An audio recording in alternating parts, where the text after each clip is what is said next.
Hello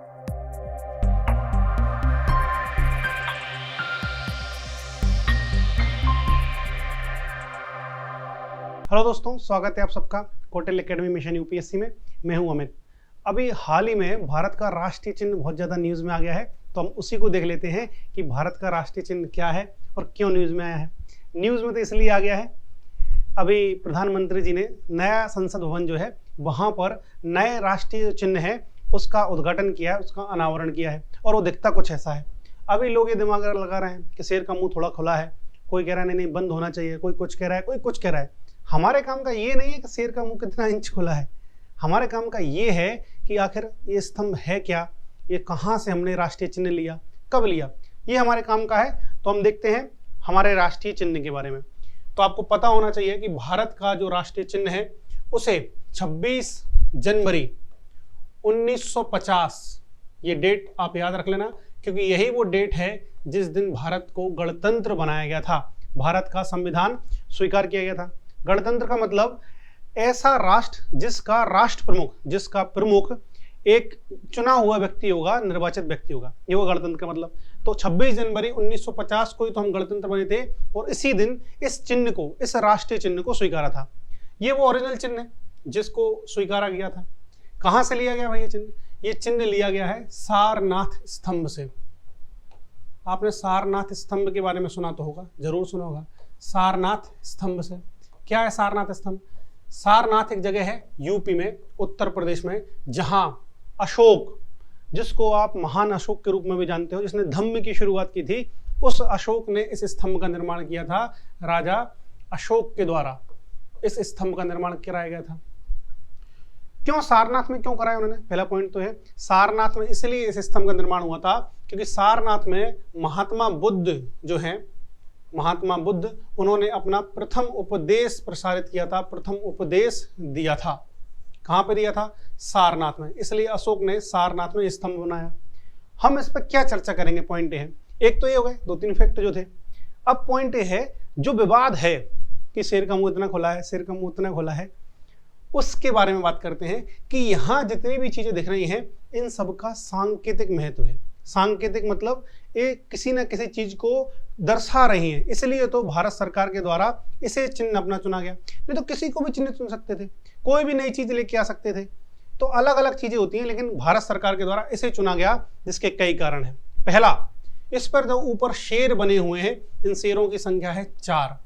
तो ये 4 शेर 4 चीजों को दर्शाते हैं।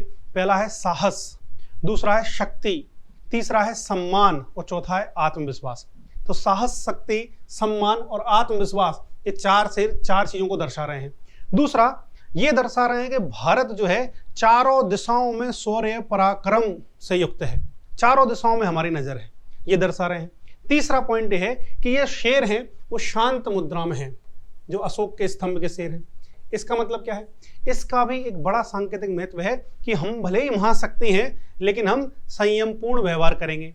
इस संयमपूर्ण व्यवहार को तब और ज्यादा बल मिला जब 1984 में 1998 में जब 1998 में हमारे तत्कालीन प्रधानमंत्री अटल बिहारी वाजपेयी थे, उन्होंने पोखरण मिशन शक्ति नाम से एक परमाणु परीक्षण किया और उस परमाणु परीक्षण में के दौरान ये कहा गया, उसके बाद जो हमारी परमाणु नीति है उसमें स्वीकार किया गया कि हम पहले उपयोग नहीं करेंगे, मतलब परमाणु हथियार का प्रथम उपयोग नहीं करेंगे, नो फर्स्ट यूज, ये वाली बात बोली गई इस परमाणु नीति में।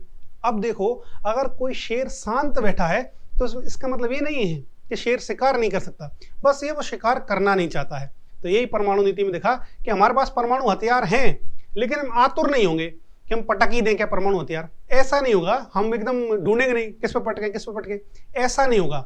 हम परमाणु हथियार लैस होने के बाद भी, महाशक्ति होने के बावजूद, परमाणु शक्ति होने के बावजूद संयमपूर्ण व्यवहार करेंगे और इस संयमपूर्ण व्यवहार के द्वारा ही हम विश्व में एक जिम्मेदार देश बनेंगे और यही भारत की इमेज है। तो ये 4 शेर यही चीज दर्शा रहे हैं।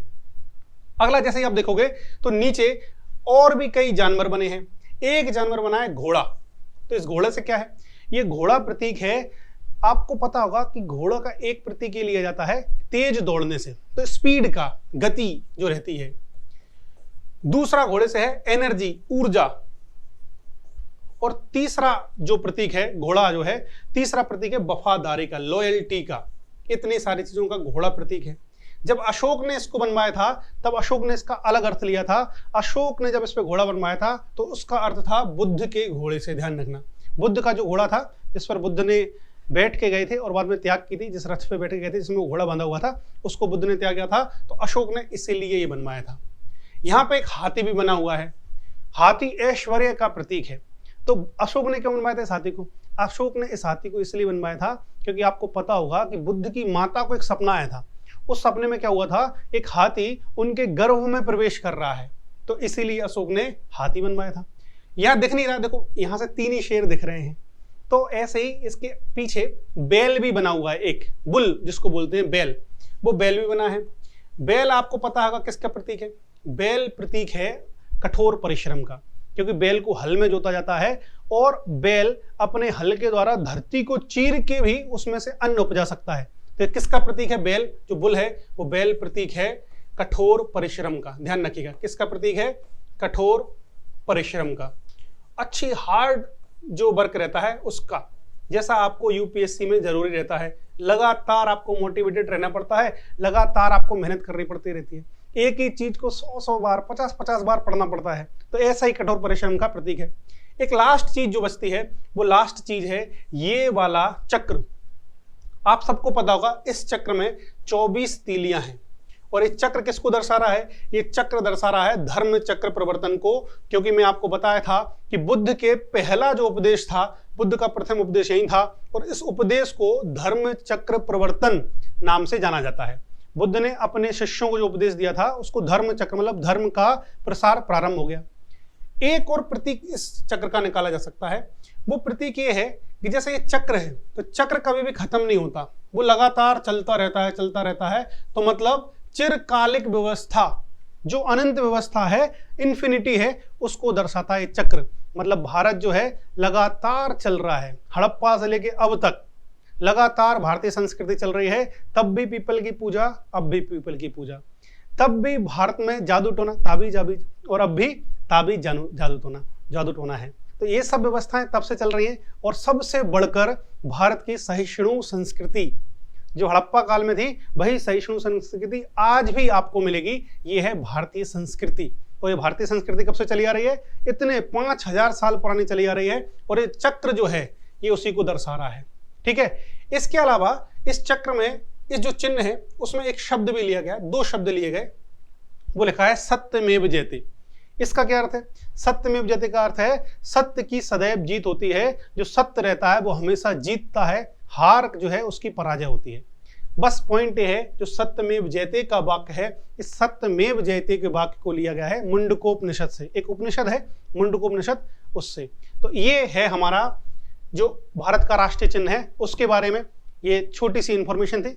मुझे भरोसा है आप लोग को काम में आएगी। अगर आपको लगा ये काम किया तो इसको शेयर कीजिए, लाइक कीजिए वीडियो को, और हमारे चैनल को सब्सक्राइब कीजिए। चलिए तो फिर मिलते हैं दोबारा किसी नए टॉपिक के साथ। Thank you.